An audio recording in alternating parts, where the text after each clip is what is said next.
नमस्कार दोस्तों, astro Ajay channel पे आप सभी का स्वागत, वंदन और अभिनंदन करता हूं। आज ज्योतिष विषयक जो महत्वपूर्ण टॉपिक लेके आए हैं वो जन्म कुंडली के अष्टम भाव में अशुभ ग्रहों के प्रभाव से जो अष्टम भाव का जागरण होता है। ऐसा नहीं है कि केवल शुभ ग्रहों का प्रभाव अष्टम भाव का जागरण करता है। अष्टम भाव गुप्त विद्याओं का भाव है, तंत्र मंत्र ज्योतिष और साधना का भाव है। ये आयु और मृत्यु का भी भाव है। ये गहन ज्ञान और अनुसंधान का भी भाव है। ये विरासत में मिली संपत्ति का भी भाव है। ससुराल पक्ष से भी संबंधित रहता है। जमीन के भीतर जो खजाने गड़े हैं उससे जुड़ा भाव है। यानी पृथ्वी के भीतर जो भी चीज़ें दबी पड़ी है उनके विषय में ये भाव बताता है। तो जन्म कुंडली के अष्टम भाव में शुभ ग्रहों, नैसर्गिक ग्रहों की शुभता अष्टम भाव को सशक्त बनाती है और जो भी जातक रहता है वो ऐसी गूढ़ विद्याओं के प्रति आकर्षित होता है। उन विद्याओं की खोज में अपने जीवन को समर्पित करता है, साधक की भांति साधना भी करता है। लेकिन ऐसा नहीं है कि अष्टम भाव में जो ग्रह हैं उनकी शुभता से ही जीवन में इन विद्याओं के प्रति खोज की जो वृत्ति है वो पैदा होती है। बहुत से ऐसे अशुभ ग्रह भी हैं जिनकी यहाँ पे उपस्थिति, जिनकी यहाँ पे अष्टम भाव में युति या किसी भी भाव में वो बैठे हों, वहाँ से उनकी दृष्टि व्यक्ति को अष्टम भाव से जुड़े जो विषय हैं, जो गूढ़ ज्ञान हैं, जो जीवन के सडन एक्सपीरियंसेस हैं, जो ट्रांसफॉर्मेशन लाइफ में लाते हैं। चूँकि ये परिवर्तन का भी भाव है, ये दुर्घटना का भी भाव है, ये एकाएक हानि का भी भाव है, ये एकाएक लाभ का भी भाव है। तो आज हम बात करेंगे कि जो अशुभ ग्रह हैं, जिन्हें हम अशुभ ग्रह कहते हैं, ख़ास तौर पे शनि, मंगल, राहु और केतु, अगर वो यहाँ पे विराजमान हैं या किसी भी रूप में अष्टम भाव से अपने को कनेक्ट कर पा रहे हैं, तो कोई भी जातक होगा वो किस रूप का होगा, कैसा उसका स्वभाव होगा, कैसा उसका व्यक्तित्व होगा। और दोस्तों ये होता है, शास्त्रों में जो बातें हैं, शास्त्रों में छिपी जो विद्या है वो युग युग से मानव को सुसंस्कृत और समृद्ध करती आई है और ये विद्या लोगों को मार्गदर्शन देती आई है, मार्गदर्शन दे रही है और ऐसे ही आगे मार्गदर्शन देती रहेगी। तो आइए देखते हैं कि अशुभ ग्रह अगर अष्टम भाव में हैं तो व्यक्ति का जीवन किस रूप में, शास्त्रों में छिपी जो विद्याएं हैं, जो गुप्त ज्ञान है, जो अनूठा ज्ञान है, उसके प्रति या जीवन के प्रति व्यक्ति कैसी समझ विकसित करता है। तो बिना देर किए हम पूरी की पूरी बातें आपको समझाएंगे। दोस्तों, अगर आप एस्ट्रो अजय चैनल से पहली बार जुड़ पा रहे हैं तो आप इसे लाइक, शेयर और सब्सक्राइब कर लें। हम आपके लिए ऐसे ही ज्योतिष विद्या से जुड़े महत्वपूर्ण टॉपिक पे वीडियोस लाते रहते हैं, आपका मार्गदर्शन करते रहते हैं। शनि, मंगल, राहु और केतु को ज्योतिष में अशुभ यानी मैलेफिक यह क्रूर ग्रह माना जाता है और जब ये अष्टम भाव से संबंधित होते हैं तो ये भाव के परिणामों को तीव्र और परिवर्तनकारी बना देते हैं। यहाँ बताया गया है कि ये चारों ग्रह अष्टम भाव के जागरण में किस प्रकार से मदद या प्रभाव करते हैं। शनि यानी सैटर्न धीमे धीमे चलते हैं, शनै शनै चलते हैं, इसीलिए शनि हैं। तो ये विलंब, गहनता और अनुशासन के ग्रह हैं। शनि भगवान अष्टम भाव के नैसर्गिक कारक माने जाते हैं जो आयु, दीर्घायु और मृत्यु के समय के कारक हैं। विलंब और तपस्या। शनि भगवान गहनता, अनुशासन और विलंब लाते हैं। ये व्यक्ति को जीवन के गूढ़ रहस्यों को समझाने के लिए लंबा और धीमा संघर्ष देते हैं। कर्म और शुद्धिकरण। शनि भगवान यहाँ बैठकर व्यक्ति को उसके पिछले कर्मों के फल देते हैं, जिससे जीवन में कठिनाइयाँ आती हैं। यह कठिनाइयाँ अंततः व्यक्ति के अहंकार को तोड़कर उसे शुद्ध करती हैं और गहरे ज्ञान की ओर ले जाती हैं। अध्ययन और अनुसंधान। शनि भगवान अष्टम में व्यक्ति को शोध यानी रिसर्च या गूढ़ विज्ञान जैसे ज्योतिष में गहरी रुचि दे सकते हैं। आकस्मिक लाभ। यदि शुभ स्थिति में शनि भगवान हैं तो शनि वसीयत या अप्रत्याशित स्रोतों से बड़ा और अस्थायी धन लाभ दे सकते हैं, लेकिन इसमें विलंब भी हो सकता है। यानी वसीयत मिलेगी लेकिन थोड़ा समय लगेगा। शनि भगवान अगर अष्टम में बैठे हैं तो ये व्यक्ति को लंबी आयु देते हैं, जैसे दीर्घायु वाली बात हुई, और ज्योतिष में गहरी रुचि भी देते हैं। अस्थायी धन भी दे सकते हैं, लेकिन थोड़ा संघर्ष और समय के बाद। शनि की भूमिका की अगर हम बात करें तो शनि धैर्य, अनुशासन, कठिनाइयों में सीखने और अंदरूनी परिपक्वता के ग्रह हैं।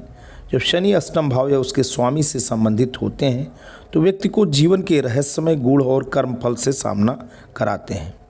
ये भाव के धीरे धीरे जागरण में सहायता करते हैं। व्यक्ति कठिन परिस्थितियों से गुजरकर गहरे सत्य को समझने लगता है। शनि भगवान यहाँ तपस्या, साधना, गूढ़ अनुसंधान, तंत्र मंत्र या चिकित्सा जैसे क्षेत्रों में अस्थायित्व लाते हैं। और अगर शनि भगवान का सेवा लेना है, उनकी कृपा पाना है, तो शनि के लिए आपको ध्यान करना होगा, मौन साधना करना होगा, गॉसिप नहीं करना है, बात नहीं करने हैं, गरीबों की सेवा करने हैं, कर्म में अनुशासन को अपनाने हैं। मंगल की अगर हम बात करें, मार्स की अगर हम बात करें तो ये ऊर्जा, संकट और तात्कालिकता के ग्रह हैं। मंगल ऊर्जा, आक्रामकता और दुर्घटनाओं के कारक हैं। आकस्मिक घटनाएं। मंगल अष्टम भाव के जागरण में तात्कालिकता लाते हैं। ये अचानक दुर्घटनाओं, सर्जरी या तीव्र स्वास्थ्य संकटों के माध्यम से जीवन में तेजी से बदलाव लाने के लिए मजबूर भी करते हैं। साहस और अन्वेषण। ये ग्रह गूढ़ विद्या, तंत्र मंत्र या गहन अनुसंधान, जहाँ साहस की आवश्यकता हो, के प्रति एक तीव्र जुनून और ऊर्जा भी देते हैं। वैवाहिक जीवन पर प्रभाव। इनकी दृष्टि सप्तम भाव पर पड़कर वैवाहिक जीवन में तनाव और संघर्ष पैदा कर सकती है। मंगल भगवान की अगर सप्तम दृष्टि वैवाहिक जीवन पे पड़ रही है तो तनाव पैदा करती है, संघर्ष पैदा करती है। मंगल की अगर हम भूमिका की बात करें तो मंगल ऊर्जा, साहस और परिवर्तन की शक्ति का प्रतिनिधित्व करते हैं। अष्टम भाव परिवर्तन का भाव है, इसलिए मंगल यहाँ भीतर से शक्ति को जगाते हैं। यदि मंगल शुभ दृष्टि या योग में हो तो यह जातक को तांत्रिक शक्ति, गूढ़ साधना, अनुसंधान और पुनर्जन्मी शक्ति में दक्ष बनाते हैं। मंगल भीतर की नकारात्मकता को तोड़कर नया जन्म देते हैं। ये जागरण की प्रक्रिया को तेज करते हैं। मंगल भगवान को अगर खुश करने हैं तो हनुमान उपासना, मांसाहार से परहेज, ब्रह्मचर्य का पालन मंगल देव को शुद्ध करते हैं। राहु की अगर बात करें तो राहु महाराज अगर यहाँ पे उपस्थित हैं तो ये मायावी, आकर्षण और जुनून के ग्रह हैं। राहु भ्रम, जुनून, विदेशी या अज्ञात चीज़ों के प्रति आकर्षण और अप्रत्याशितता के कारक हैं। रहस्य का जुनून। राहु अष्टम भाव से संबंधित विषयों जैसे मृत्यु, पुनर्जन्म, गुप्त धन और गूढ़ विज्ञान के प्रति एक असामान्य और मायावी जुनून पैदा करते हैं। अप्रत्याशित लाभ या हानि। राहु महाराज अगर हैं तो जीवन में अचानक और अप्रत्याशित बदलाव ला सकते हैं, चाहे वह अचानक धन लाभ हो जैसे लॉटरी, सट्टा, या अचानक बड़ी हानि हो जैसे कोर्ट केस या धोखा। भय और मानसिक तनाव भी राहु महाराज देते हैं। राहु अक्सर अज्ञात भय, भ्रम या मानसिक तनाव भी देते हैं, जो व्यक्ति को आध्यात्मिकता या ज्योतिष या गूढ़ अध्ययन की ओर मोड़ने का कारण भी बन सकता है। राहु भगवान की भूमिका अष्टम भाव में अगर हम बात करें तो राहु रहस्य, अंधकार और विदेशी या अदृश्य शक्तियों के प्रतीक हैं। जब राहु अष्टम भाव या उसके स्वामी से जुड़ते हैं तो व्यक्ति को अलौकिक, रहस्यमय या आध्यात्मिक अनुभवों की ओर खींचते हैं। यह व्यक्ति को जीवन के छिपे आयामों यानी पास्ट लाइफ कर्मास यानी अकल्ट, एस्ट्रोलॉजी, मिस्टिसिज्म की खोज में ले जाते हैं। राहु अभ्यास और जिज्ञासा के माध्यम से अष्टम को जागृत करते हैं। उपाय, अगर राहु का कृपा पानी है, राहु महाराज को खुश करने हैं तो काल भैरव या महाकाल की उपासना, राहु मंत्र ओम भ्राम भ्रीम भ्रौम सह राहवे नमः का जाप करने हैं। आगे केतु भगवान वैराग्य और मोक्ष के ग्रह हैं। केतु वैराग्य, अलगाव, मोक्ष और अंतर्ज्ञान के कारक हैं।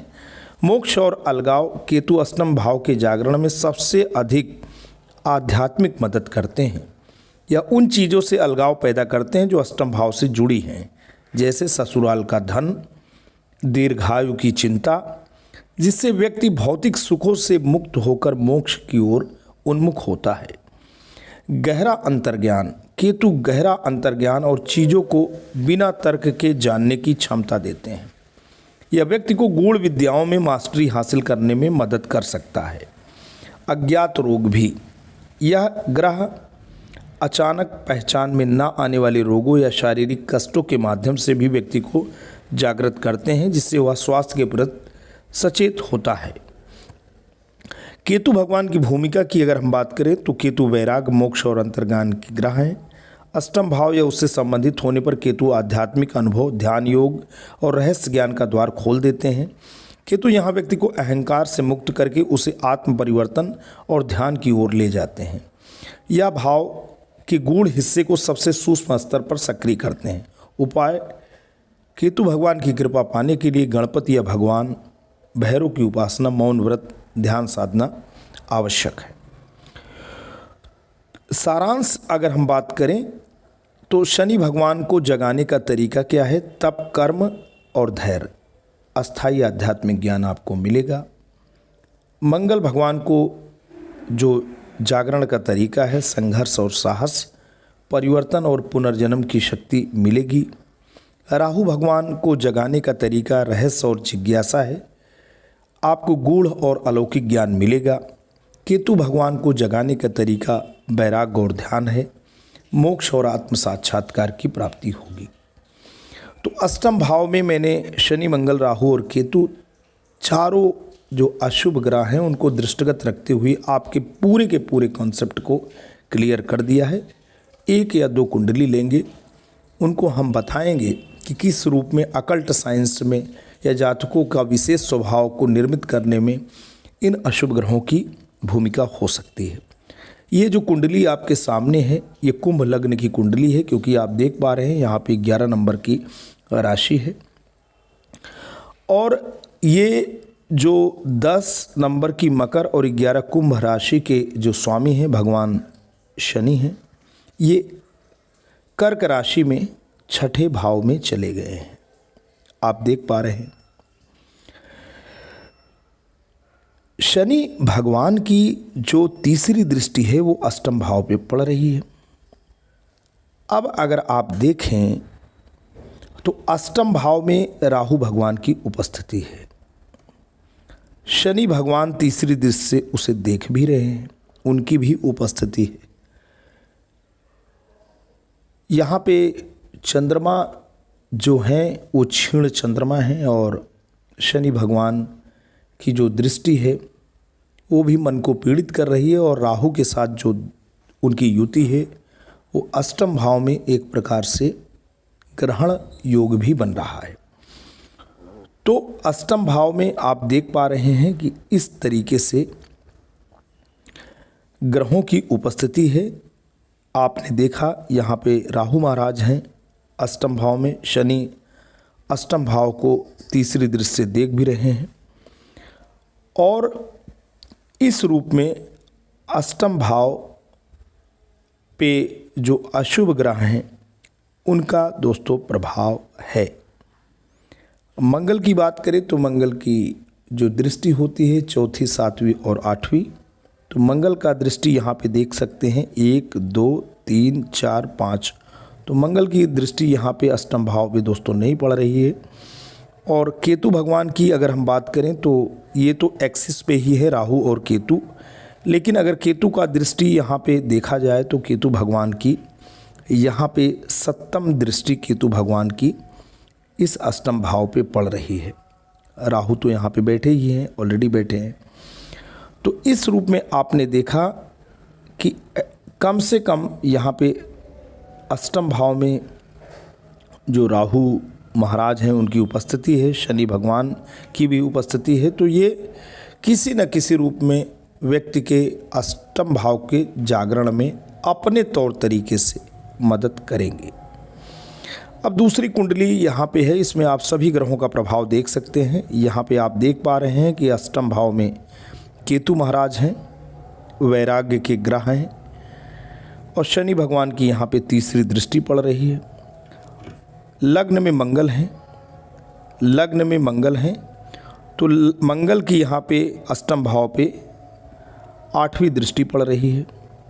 मंगल भगवान की लग्न भाव से यहाँ पे आठवीं दृष्टि पड़ रही है। तो आपने देखा कि शनि की तीसरी दृष्टि, केतु भगवान स्वयं विराजमान है, मंगल की अष्टम दृष्टि।